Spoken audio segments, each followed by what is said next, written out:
بسم اللہ الرحمن الرحیم۔ شروع اللہ کا نام لے کر جو بڑا مہربان نہایت رحم والا ہے۔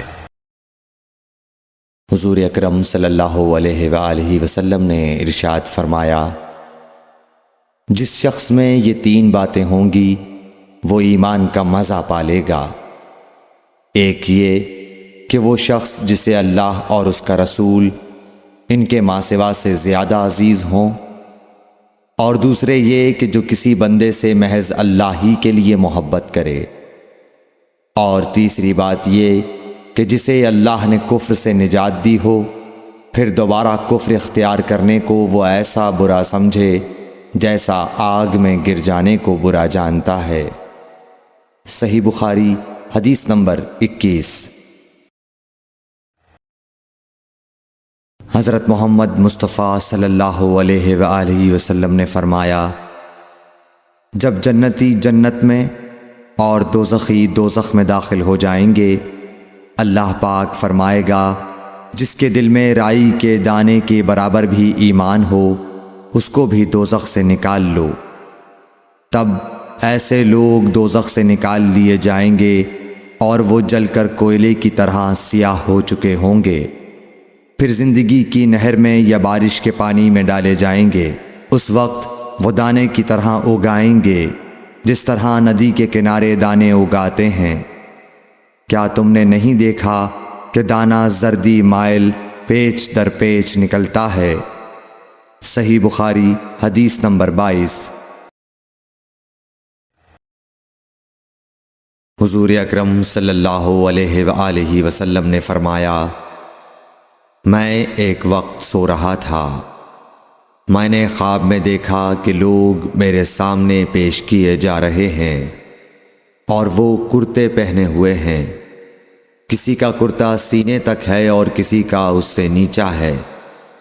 پھر میرے سامنے عمر بن خطاب لائے گئے، ان کے بدن پر جو کرتا تھا اسے وہ گھسیٹ رہے تھے، یعنی ان کا کرتا زمین تک نیچا تھا۔ صحابہ رضی اللہ تعالی عنہ نے پوچھا کہ یا رسول اللہ اس کی کیا تعبیر ہے؟ آپ نے فرمایا کہ اس سے دین مراد ہے۔ صحیح بخاری حدیث نمبر 23۔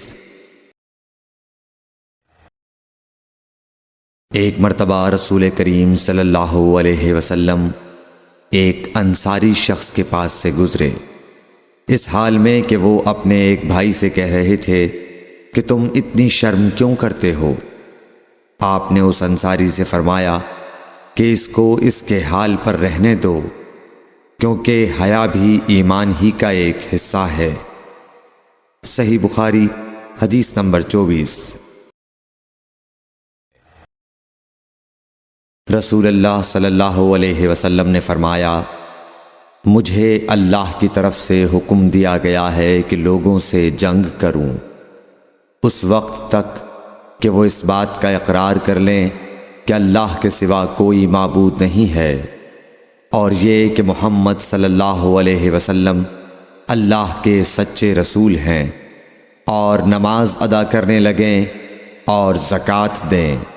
جس وقت وہ یہ کرنے لگیں گے تو مجھ سے اپنے جان و مال کو محفوظ کر لیں گے سوائے اسلام کے حق کے، رہا ان کے دل کا حال تو ان کا حساب اللہ کے ذمہ ہے۔ صحیح بخاری حدیث نمبر 25۔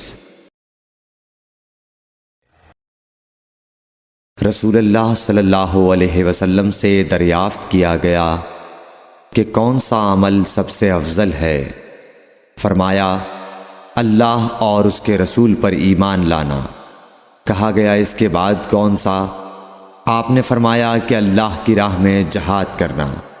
کہا گیا پھر کیا ہے؟ آپ نے فرمایا حج مبرور۔ صحیح بخاری حدیث نمبر 26۔ رسول اللہ صلی اللہ علیہ وسلم نے چند لوگوں کو کچھ عطیہ دیا اور سعد وہاں موجود تھے۔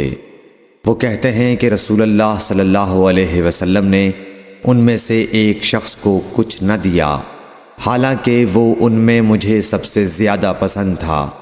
میں نے کہا حضور آپ نے فلاں کو کچھ نہ دیا، میں اسے مومن گمان کرتا ہوں۔